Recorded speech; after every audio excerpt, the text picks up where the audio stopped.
Hi friends, it's Kaylin here at Full Purpose and Heart, and today's video is going to be a quick tour of our homeschool room that I've set up for our 2019-2020 schoolroom. So every year my schoolroom gets a little bit different, and so there are some things that are the same, but I've also added a few things from previous years. All homeschool rooms are a labor of love, and I like to kind of relate the building of a homeschool room with like how you feel when you first get married. So when you first get married and you move into your first apartment, what is it that you want to try and accomplish? You want your house to be as beautiful and as put together and as lovely as maybe your parents' home or a model home or some kind of figment, imaginative place that you've created in your mind.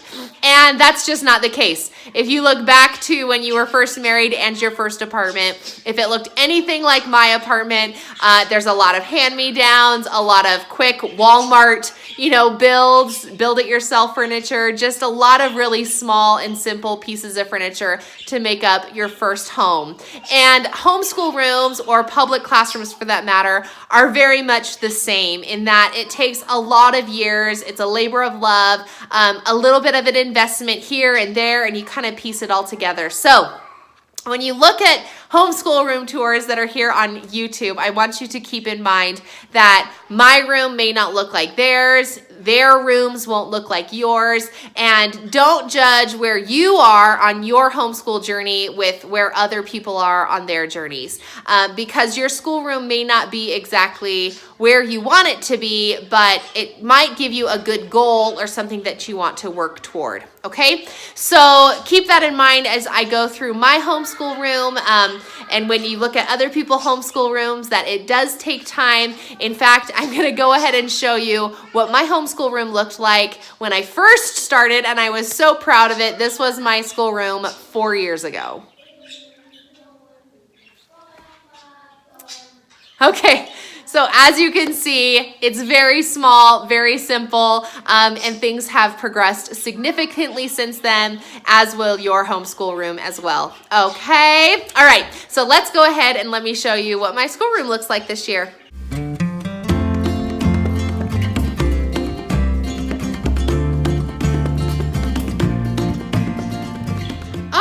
My friends, so here is my classroom for the 2019-2020 school year. A lot of things do look a little bit the same, I'm sure, and some things are a little different. So we'll just kind of go around the room and I'll point a few things out in case you're curious as to where I got them and that sort of thing.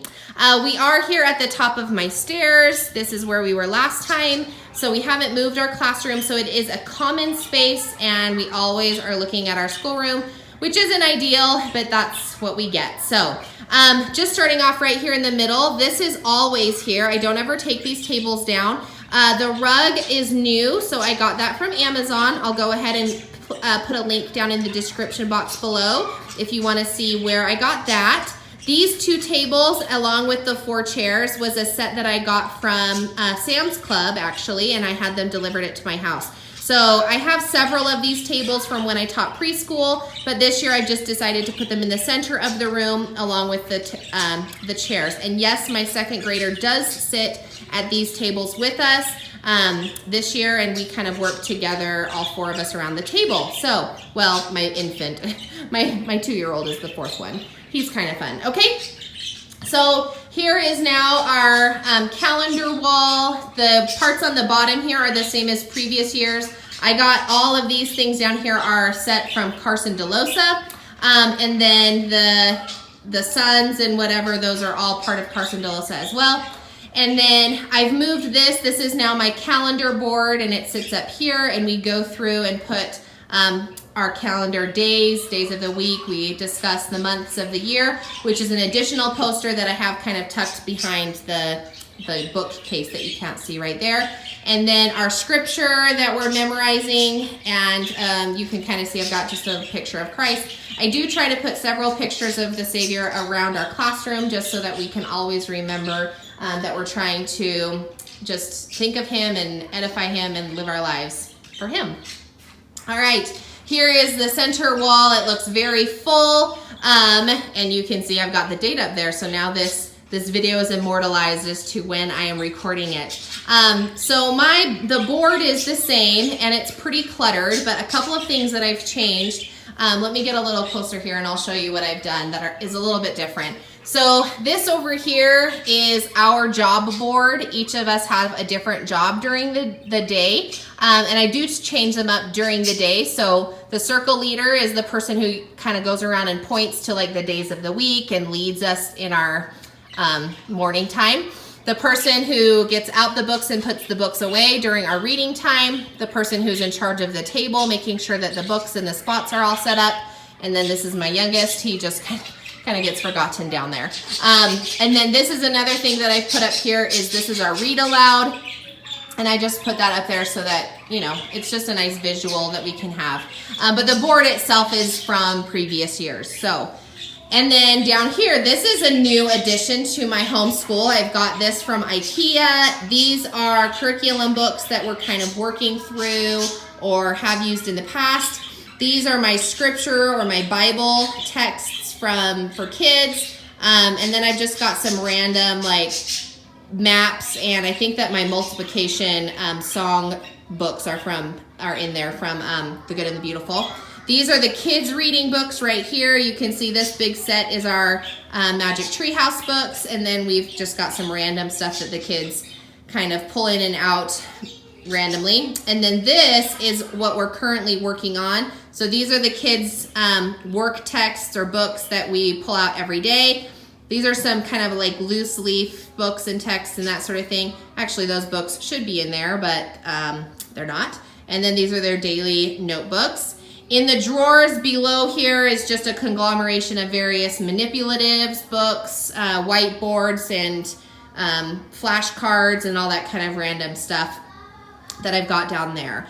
This bag is our library bag, which hasn't been put away. You can just see we've got our library books in there. That's the tote that I take our books to and from the library. And then when we actually get home, we put them in this pink box, and then we put the bag on the side just so that it's a little bit more, because the box doesn't collapse as much when there's books in it. So anyway, there's that.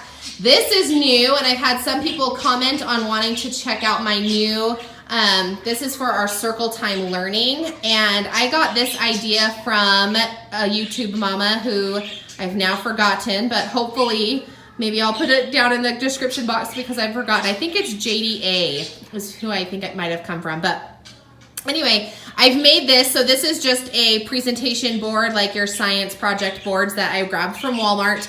And then I printed off these subject cards. You can get these from a shop that's on Teachers Pay Teachers. I didn't buy mine from hers because I wanted something a little more personalized, but I will link her shop below because I was inspired by her.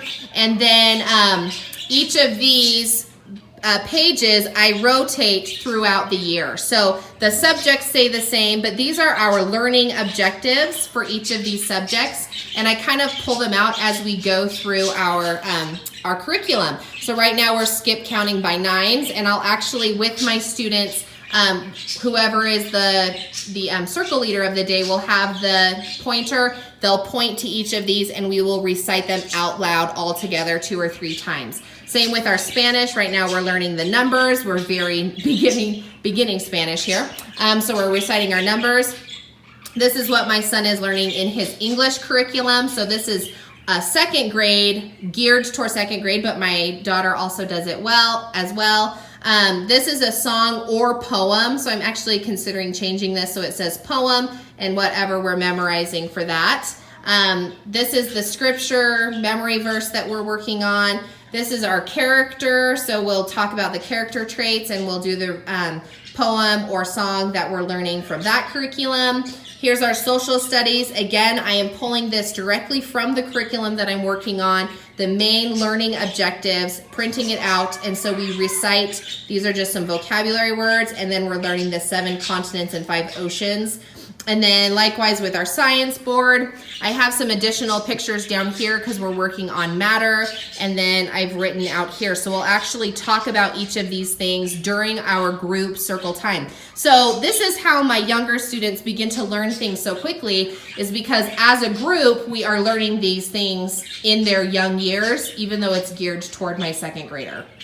So this has kind of been a really fun addition to our classroom this year. So here's our board. We also do this as a part of circle time. Whoever the circle leader is, or the helper of the day, will take their little pointer and we'll recite. The vowels are for my kindergartner, my preschooler, and then these are for my second grader, and then my kindergartner / my toddler. We've got some rules up there, and we just kind of keep those up there. And then the clock, I have had comments like, why do you put your clock so low? And it's just because it's eye level for my kiddos, and we do practice time and that sort of thing, so I put it low down there. This little rope thing that is kind of hard to see because of the window there, but this is also an addition to my classroom this year. So our art projects I'm hanging up here on this little like line.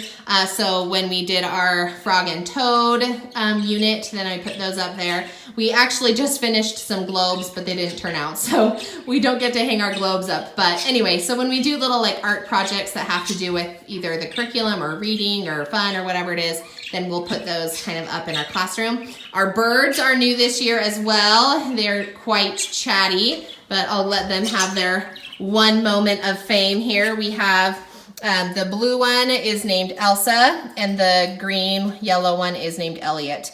So if you don't know us very much, we are Disney family. So Elliot, as in Pete's dragon, is green, and then Elsa, obviously. But Elsa is a boy, but we named him a girl's name because he looks like an Elsa, and they don't like us. We've tried for a long time to try to get them to like us, but as soon as any people get close, they run to the back of the cage. So they're just not people friendly, but I just like them because they chirp at me, and we open the cage and they fly around and that sort of thing. So anyway, I also have our big Mac here, the computer, because when I have a PowerPoint I'm showing my students, or we're looking at like a YouTube video or something, we always do it on the computer here. My son has his English on the computer, so he works here while I'm working with my other younger children here on the table. So anyway, that's kind of, it's nice because it's really close and it's right here in our classroom. And it works out. This is the table that I had purchased last year for our first grade year. My son worked on that, but now it's just kind of an extra space, and he does his art projects or sits there whenever he feels like it. I have some hooks here that the kids like to pretend that they actually have backpacks, and they keep hang up their backpacks. This is the old thing that I used last year, so it's just sitting there, but I'm not sure if I'm going to use it or if I'm going to move it, or kind of what the plan is for that. So anyway, this is our schoolroom. We are loving it, and it's working out really well. Oh, I didn't mention, you can kind of see that I have my whiteboard sitting here. We're beginning to count by 4s as well. And then kind of behind all of this station is where I keep my additional whiteboard. So I have like a board that I put my, what is it called? Like, it's like fleece. So I put my story pieces on there. That's like a flannel board, I guess. And then I've got another whiteboard, and then I have another magnetic type board that I use just as like a teaching tool. So, and my big whiteboard here is kind of a mess. I'm not sure if I love it like that, but that's just kind of what we're working with now. And as the year goes on, I may change it and repurpose it for something different. But anyway, so this is our classroom this year, and hopefully you have some inspiration or something that you like that you'll want to utilize in your classroom. Anyway, thanks so much for watching, guys.